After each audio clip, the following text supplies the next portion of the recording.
तर 8 वर्षांपूर्वी घडलेल्या प्रकरणावर आज गुन्हा दाखल झालेला आहे असं सुधाकर बडगुजर यांनी म्हटलंय। माझ्यासोबत इतर 7 ते 8 जणांवर गुन्हे दाखल झाले पाहिजेत असं सुधाकर बडगुजर यांनी म्हटलेलं आहे।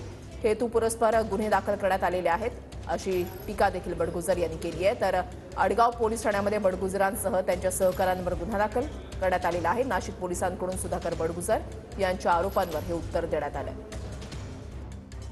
8 वर्षानंतर बेकायदेशीर कृत्य केल्याचा ठपका ठेवत गुन्हा दाखल झाला आहे। राजकीय सूडभावनेतून हा गुन्हा दाखल झालेला आहे। पोलिसांवरती प्रचंड प्रशासनाचा दबाव होता, शासनाचा दबाव होता। जे इतर पक्षाचे कार्यकर्ते होते त्यांच्यावरती पण गुन्हा दाखल झाला का?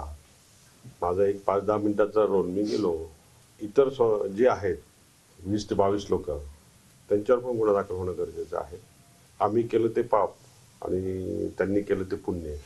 पोलीस स्टेशन आडगाव येथे दिनांक 27/2/2024 रोजी